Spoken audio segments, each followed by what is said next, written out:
Long before Bryan Kohberger's arrest, there were disturbing psychological red flags hidden in plain sight. There really weren't any red flags. We're going to break down the criminal psychology that his professor and academic advisor, Dr. Katherine Ramsland, somehow overlooked. Now, let's get started. Bryan Kohberger is professor and advisor at DeSales University in Pennsylvania. Everyone in this field, forensic psychology and criminology, know that we could have students who might become offenders. But we also know that the vast majority of our students will not. The fact that Bryan Kohberger was studying criminology and criminal justice is not in itself a red flag. Thousands of students earn degrees in those fields every year to serve, protect, and bring criminals to justice. The overwhelming majority go on to become law enforcement officers and legal professionals. However, it's the way he studied criminology that matters more than the fact that he studied it at all. He wasn't just any student. He was obsessed with understanding how offenders think from a first-person angle. Now, what do you think of how Dr. Ramsland describes Bryan here? Eager to be in the classroom, he was polite, he was respectful, intense, and curious. And there was no reason for me to think that he was anything other than someone who was really interested in this potential career. I think when you're a teacher, your instinct is to accept students at face value. You don't, start with suspicions or, and there really weren't any red flags. Yes, his college professor and advisor, renowned true crime author Dr. Katherine Ramsland, described Bryan as eager and intensely curious about criminal justice and murder. Eager, intense.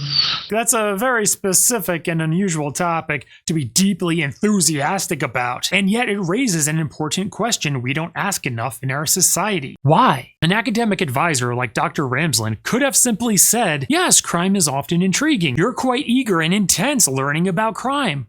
Why do you think that is? Not in an accusatory way, but out of curiosity to create an open dialogue with Bryan. Sometimes a question like that gives a student the space to reflect or even reveal something concerning that can help them get the appropriate support before something terrible happens. But unfortunately, that conversation apparently never happened. I really thought Bryan Kohberger was a promising student who really could have made a mark in this career in a very positive way. And yes, there's some hindsight bias now that we know what Bryan did, but learning about those patterns can help prevent future tragedies from occurring. When I look back, there really isn't anything that stood out to me. But Dr. Ramsland had already said something that was odd about Bryan, where if she was possibly a little more honest with herself, she would have noticed the apparent missed opportunity to understand Bryan's extremely curious, intense interest in criminology. With these types of sick serial killer wannabes, they often have difficulty keeping their mouths shut about their passion for crime. It's because they have such extreme interest in the field. Therefore, they often drop hints, ask unsettling questions,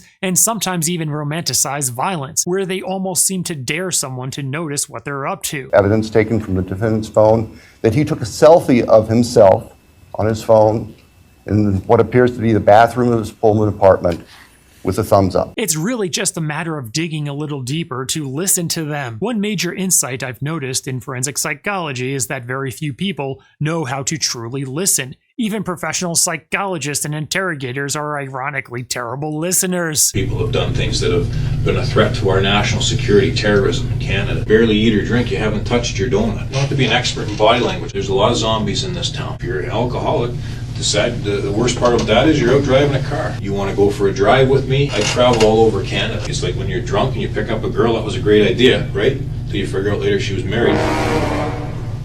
Or a stalker after that. Yes, Detective Loam never gives Michael a chance to respond, but just keeps talking over him. And being a good listener isn't just about shutting up, although that's often the first step. But actively listening with genuine curiosity and interest is sadly a lost art in today's Western society. Doesn't it feel like everyone wants to talk and be heard, and no one, not even the professionals who are paid to listen, want to just listen? Many crimes, other harmful events, and even minor mental illnesses could be avoided if more people would just truly listen better. This includes making good eye contact, mirroring their body language to get into rapport, and not getting distracted distracted by anything on your phone.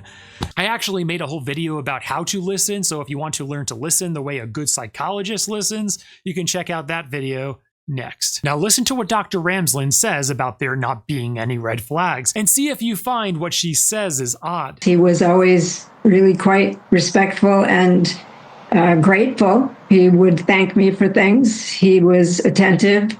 He would do the work.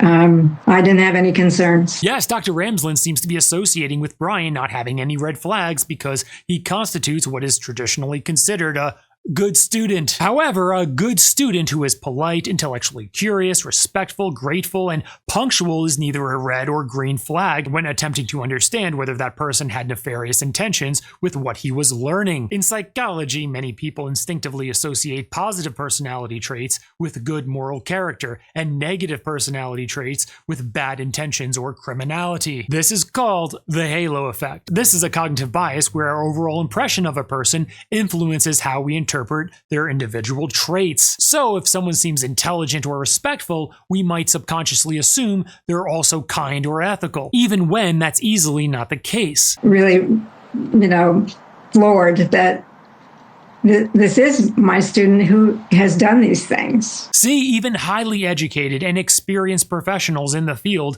like Dr. Ramsland, can fall victim to the halo effect. Also, while we're on the topic of Dr. Ramsland's credentials, guess what Dr. Ramsland got her Doctor of Philosophy PhD in? If you're thinking surely either psychology or criminology, nope, I rarely ever see this in the field, but she got her Doctor of Philosophy in philosophy. Bryan Kohberger even had you fooled. People who are really good at passing as normal and keeping their dark side hidden can fool people, can fool all the experts for a long period of time. Have you also been noticing Bryan Kohberger's eyes in court during sentencing? Yes.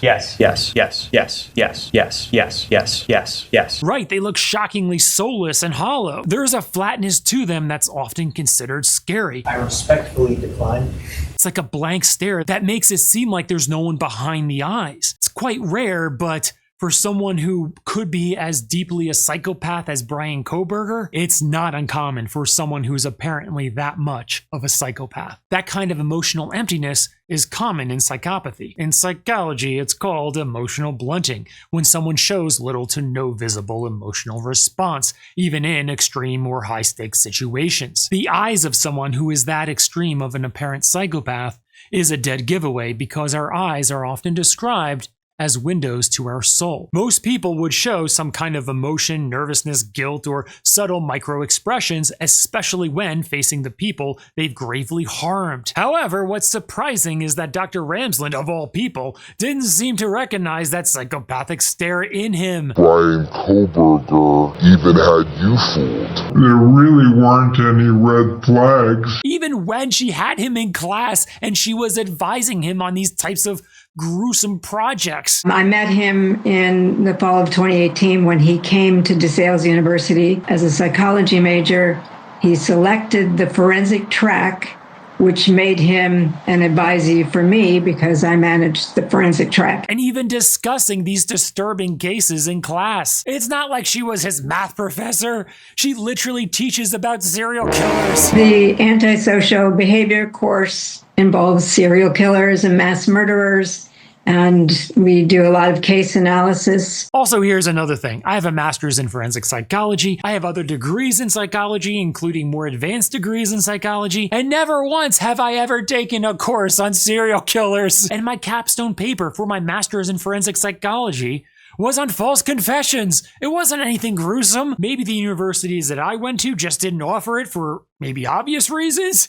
But if you've taken some gruesome type courses, let us know in the comments below. But I've never seen them offered in all of this psychology that I've taken in higher education. Sure, there's some hindsight bias going on here now, but Bryan Kohberger is one of the most cold psychopathic individuals I've ever seen. To hear everything that was said, especially in those victim impact statements, and what he personally did to harm those and not show any emotion, that's next level. We're all lucky because if he wasn't caught, he was totally going to do it again. Yes. Finding out that this is a person who then is now saying he's guilty of doing these things, I have to look at the framework of what I taught and wonder, did I inspire him in some way? Do you think Dr. Ramsland inspired Bryan? Bryan was clearly going to do something like this regardless of who his professor or advisor was. I don't think she had that much of an influence on him. Instead, he seemed to be studying the field to better understand what he was clearly extremely interested in, refine his own methods to get away with it, and apparently insert himself into the very history he was obsessed with. I can't second guess that because I may have inspired somebody else to become an FBI agent. True, but wouldn't Dr. Ramsland know if she inspired a student to become an FBI agent? Didn't she stay in contact with her students to know that? Would you want to study Bryan Kohberger? I would. I mean, this is my work. If he wanted to do that, I would, because I have so much material from him. I have questions for him that I think nobody else but me could ask. And of course, Dr. Ramsland really wants an exclusive interview with Bryan Kohberger. But are you also apprehensive to give Bryan that kind of voice and platform after he harmed so many people? Right, because it doesn't take a forensic psychologist to know being interviewed like that is probably Bryan Kohberger's dream come true. That's why I would want to work with him and study him, because I want to understand how he was able to completely fool me. Bryan is someone who studied serial killers and likely fantasized about becoming part of that history himself. Interviewing him directly seems like handing him exactly what he's always wanted: a chance to control the narrative, relive the crime in detail, and to cement himself in the same dark, sick legacy as the killers he's idolized. One revealing question that could have been asked by his professor advisor, Dr. Ramsland, might have been something simple yet pointed, like, when you watch these crime documentaries or movies, do you tend to relate more to the investigator, the victim, or the person committing the crime? It's a neutral question on the surface, but it invites the student to reveal their internal focus. Someone with genuine interest in justice